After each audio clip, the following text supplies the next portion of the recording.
I just missed a big one right there.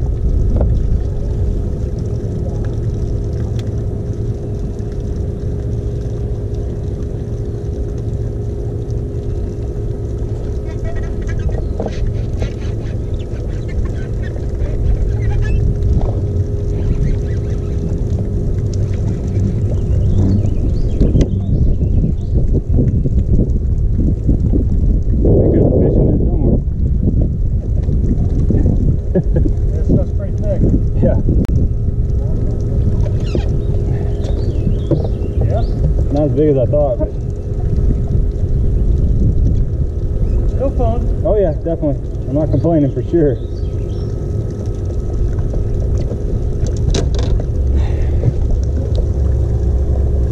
That fish blew up on a frog and pitched back in there with a punch rig and caught it. What's up, guys? Gabe Montgomery here. Welcome to another episode of the 10 Horse Money YouTube channel. Today I want to talk to you about follow-up baits. And what I mean by follow-up baits is whenever you're fishing, you get a bite, reel that bait in, and you're going to cast a different bait out there to get that fish to react again. Like you saw in that opening clip there, that was on Kincaid Lake, and obviously I was throwing a frog. Fish blew up, missed the frog, immediately picked up a punch rig, pitched it out there, and caught that fish. So that is my first follow-up bait. Anytime I'm fishing a mat with a frog or a toad, I'm always going to have a punch rig at my feet. You know, usually some type of creature bait like a beaver or a D-bomb, something of that sort. It's going to be rigged up on 50-pound braid. I use a 7'11" rod. You've seen that rod if you've seen in my prior videos. And probably like a 1 ounce tungsten weight. That's going to be, you know, my follow-up bait anytime I'm fishing over mats. And you want to have that thing unbuttoned off of your reel and ready to go because it happens quick. That fish blows up, and usually you want to get that frog in, get it away from that hole so the fish doesn't follow it, you know, towards the boat. Grab your punch rod, flip in there, and you'd be surprised at how many times that works out. Now there's always exceptions to that rule as far as reeling that frog in and getting it back to you. It's kind of up to you, and you got to use your judgment on that. Sometimes they will hit that frog again. It's pretty rare, but it does happen. And I'll show you that same situation where a fish actually hits that frog multiple times in this next clip. I kind of ran this little clip a few weeks ago, but it's a pretty good scenario and it really illustrates what I'm talking about.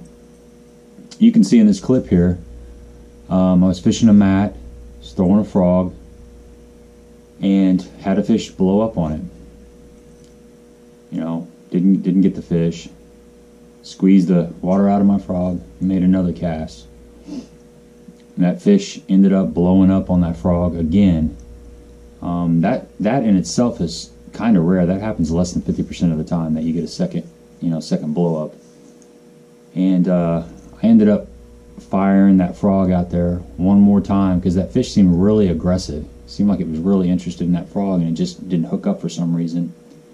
And the fish ended up hitting it a third time, and that hasn't happened very often, you know, for me personally. It's just pretty rare. But after 3 times, you know, I knew that I needed to do something else. So I picked up my follow-up bait, which was a punch rig, just a 1 ounce tungsten with a sweet beaver on it, and ended up hooking up with that fish.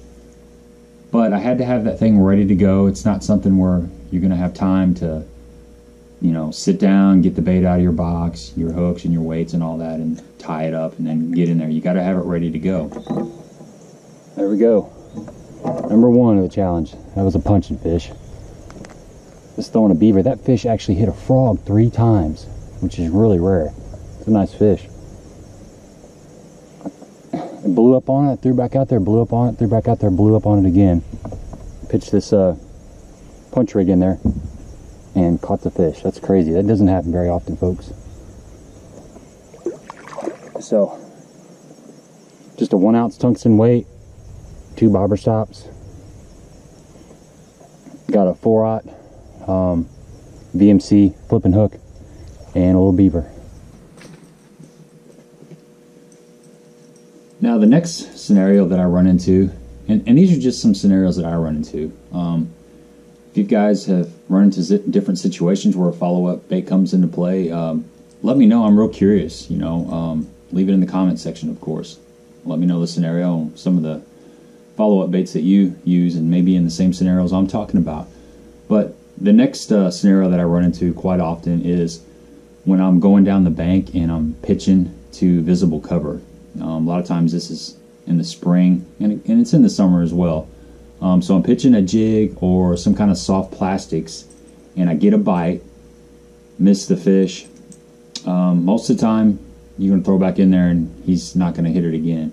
So what I'll do is I'll have a wacky rig rigged up. I've got Finley here. She's really wanting to be in this video. I want you to sit down here, little buddy. Okay.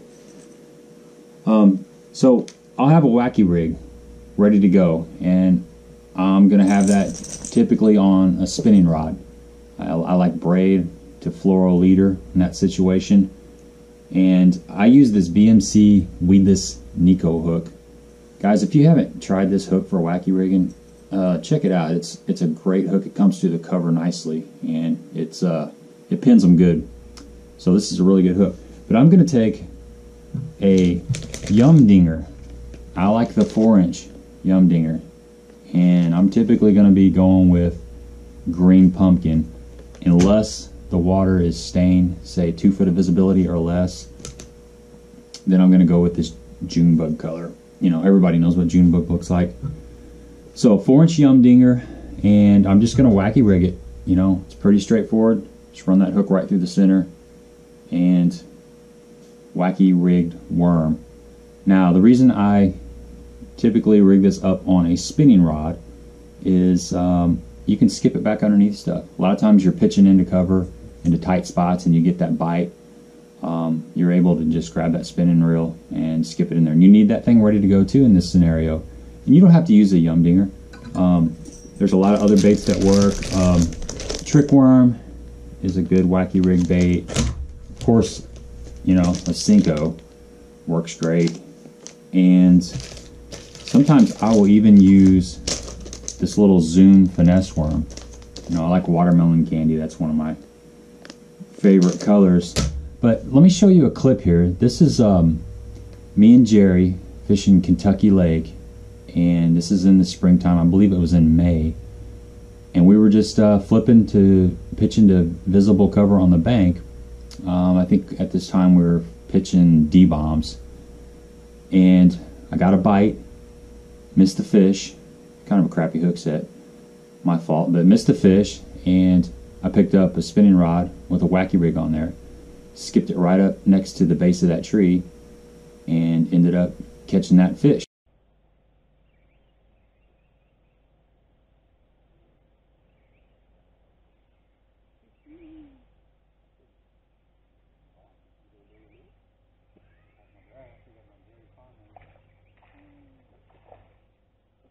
So the wacky rig is my second follow-up bait that I lean on quite a bit, and that's, like I said, and that's when I'm pitching to visible cover.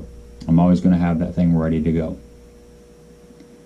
Now the third scenario that I run into is when I'm throwing a topwater, like a walking bait, such as, you know, like the Sexy Dog or a Zara Spook, or, you know, even a frog in open water. I fish a frog out in open water a lot. Typically not this color. This is more of a bluegill pattern, but, you know, something in a white hue. Or the Sammy.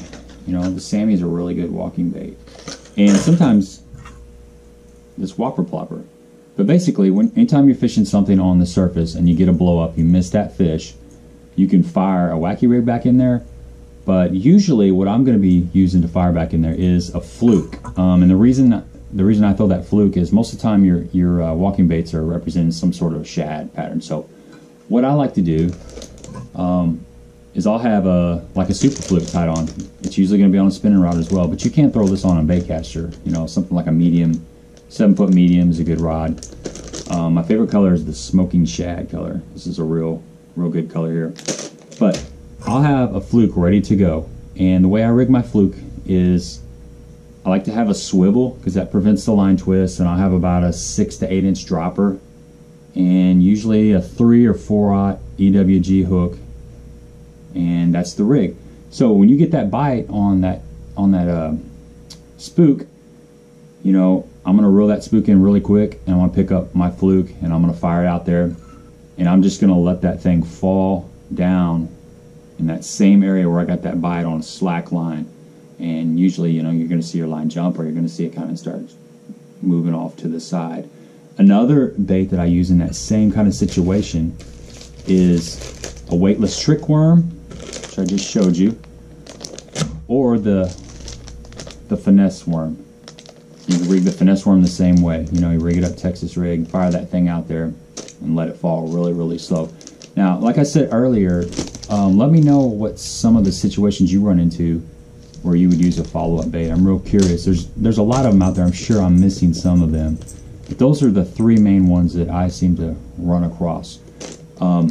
So guys, really appreciate your time. Subscribe if you haven't. Like the video. Share it on your social media pages, Facebook, Instagram. Thumbs up and hit the little bell notification so anytime I drop content, you'll know. And as always, thanks for watching.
I don't know if you guys can see that or not, but I just had a fish blow up on my frog and picked up my punching rig, flipped in there and made a couple casts, and I don't know if that's the same fish, but the same area.